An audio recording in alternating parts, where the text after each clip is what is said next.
ఆప్కి అదాలత్లో George Fernandes గారి మీదున్న ఆరోపణ. ఈయన రెండు మనస్తత్వాలు కలిగిన వారు. జార్జ్ గారు, మీ యవ్వనం గురించి మాట్లాడుకోవాలంటే మీరు ఒక ప్రీస్ట్గా లేదా ఒక ఫాదర్గా ఉండాలనుకున్నారు. అవును, ఆ సెమినార్కి నేను వెళ్ళాను. అక్కడ నాకు అనుభవం కలిగింది. చెప్పిందొకటి చేసిందొకటి, అక్కడ వ్యత్యాసంగా ఉంది. అందుకని అక్కడి నుంచి వచ్చేసాను. కానీ మాటలకి చేతలకి తేడా ఉన్నా ఎక్కువగా ఉన్న రాజకీయాల్లోకి ఎందుకు వచ్చారు? అప్పుడు దాని గురించి నాకు తెలీదు. అప్పుడు నాకు అంత అనుభవం లేదు, రాజకీయాలకు దూరంగా ఉన్నాను. అప్పుడు నా వయసు 16-17 ఉంటుంది.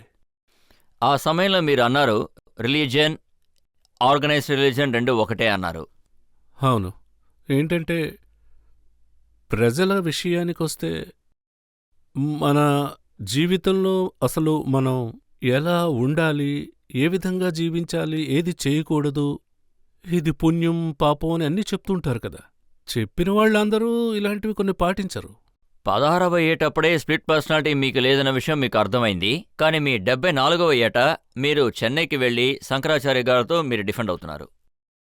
మానవ హక్కుల విషయంలో నేనెక్కువగా ఖచ్చితంగా ఉంటాను. ఎక్కడ మితిమీరినా కూడా నేనక్కడుంటాను. నేనిక్కడ చూసిందేంటంటే సుప్రీంకోర్ట్ దానికో దారి చూపింది.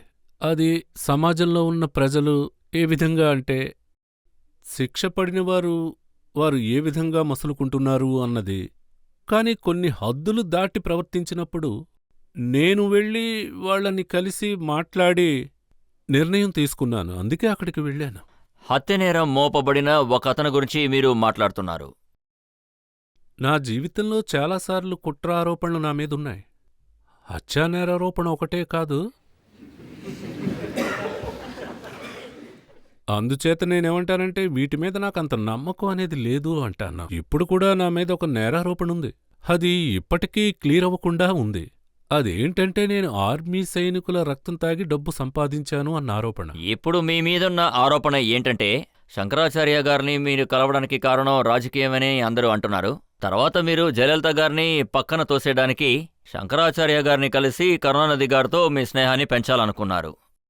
అది నాకు కరుణానిధికి ఉన్న బంధం ఎమర్జెన్సీ నుండి ఉంది, మధ్యలో ఏర్పడ్డది కాదు.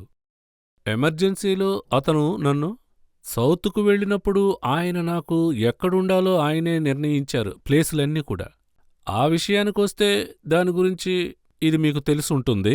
అదేంటంటే డైనమైట్ చేత్తో పట్టుకుని తిరిగే కాలం అది.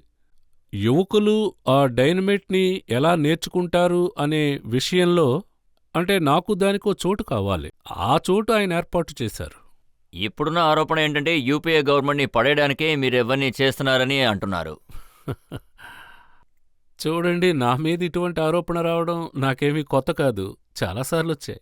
కానీ ఇందులో ఎంత నిజం ఉందో మీరే చెప్పాలి. దీనికి కాంగ్రెస్ నాయకులు ఏమంటున్నారంటే మీరు చంద్రశేఖర్ రావు గారితో కాంటాక్ట్లో ఉన్నారు, ఇంకా రామ్ విలాస్ పాస్వాన్ గారితో కాంటాక్ట్లో ఉన్నారు, అలాగే ములాయం సింగ్ గారితోనూ కాంటాక్ట్లో ఉన్నారు. ఈ గవర్నమెంట్ని పడేయడానికి వీళ్ళందరినీ మీరు ఏకం చేస్తున్నారని అంటున్నారు. మీరు చెప్తున్న వీళ్ళందరూ కూడా నాకెప్పటినుంచో స్నేహితులు. వాళ్లతో నేను టచ్లోనే ఉంటాను. అందుచేత వాళ్ళు భయపడుతున్నారంటే ఇది మంచి విషయమే. న్యూస్ పేపర్లో కూడా వచ్చింది, మిమ్మల్ని సపోర్ట్ చేసేవాళ్ళని అమర్ సింగ్, అనిల్ అంబానీ వీళ్ళందరి ఫోన్లని ట్యాప్ చేస్తున్నట్టుగా చెప్పబడుతోంది. నేను ప్రభుత్వంలో ఉన్నప్పుడు కూడా నా ఫోన్ కూడా ట్యాప్ చేశారు. అయితే మీరు అలాంటిది చేస్తున్నారు కాబట్టే గవర్నమెంట్ మీ మీద ఒక కన్నేసి ఉంచింది, అవునా? లేదు, అలా కాదు. గవర్నమెంట్కి ఒక భయం ఉంది, ఈయన ఎప్పుడు వెళ్ళిపోతాడు, ఎవరితో చేరతాడు అన్న విషయంలో. మీరు ప్రభుత్వం వాళ్ళకి నాకిచ్చిన సెక్యూరిటీని విత్డ్రా చేసుకోమని లెటర్ ఇచ్చారా? ఒకటి కాదు, చాలా రాశాను. నేను సెక్యూరిటీ విషయంలో వ్యతిరేకమే ఉంటా. కానీ మీ గురించి గవర్నమెంట్లో ఉన్నవాళ్ళు వేరేలా మాట్లాడుకుంటున్నారు. జార్జ్ ఫెర్నాండెస్ సెక్యూరిటీని అవాయిడ్ చేయలేదు, ఆయన ఎప్పుడు ఎవరిని కలుస్తున్నారు, ఎందుకు కలుస్తున్నారు అన్న విషయం సెక్యూరిటీకి తెలియకూడదని అంటున్నారు. అది ఇప్పుడు కూడా జరుగుతుంది. అయితే ఇదంతా నిజమేనన్నమాట. వీళ్ళందరినీ మీరు ఏకం చేసి ప్రభుత్వాన్ని పడేయాలనుకుంటున్నారా? ఒకవేళ నేను అవును అంటే అది సమస్య అవుతుంది. కాదని అన్నా కూడా తప్పు అవుతుంది. అందుకే సైలెంట్గా ఉన్నా. చాలా మంది జ్యోతిష్యులు బాబా మదన్ విషయం ముందే చెప్పేశారు. అంటే డిసెంబర్ 26వ తారీఖున ఈ ప్రభుత్వం కూలిపోతుందని చెప్పారు. అలాంటిదేం జరగలేదే. ఒకవేళ జ్యోతిష్కుడు చెప్పినట్టు జరిగి ఉంటే మనం ఈ దేశం విడిచి ఎక్కడికో వెళ్ళిపోయేవాళ్ళం కదా. నాకైతే ఈ జోస్యం మీద నమ్మకం అనేది అస్సలు లేదు. ఇప్పుడు మిగిలిన వాళ్ళందరూ మీ మీదే నమ్మకాన్ని పెట్టుకున్నారు, ఈ ప్రభుత్వాన్ని మీరు కూల్చేస్తారు అని.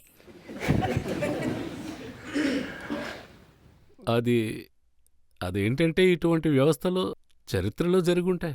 అందుకని మీరు ప్రజలందరి ముందు చెప్పండి, మీరు ఎవరెవరిని కలిశారు, శరద్ పవార్ గారితో ఏం మాట్లాడారు, చంద్రశేఖర్ రావు గారితో ఏం మాట్లాడారు, షిబ్బు సోరెన్ గారితో ఏం మాట్లాడారు. వీటికి నేను జవాబులు చెప్తే దేశానికి పెద్ద ప్రాబ్లం అవుతుంది.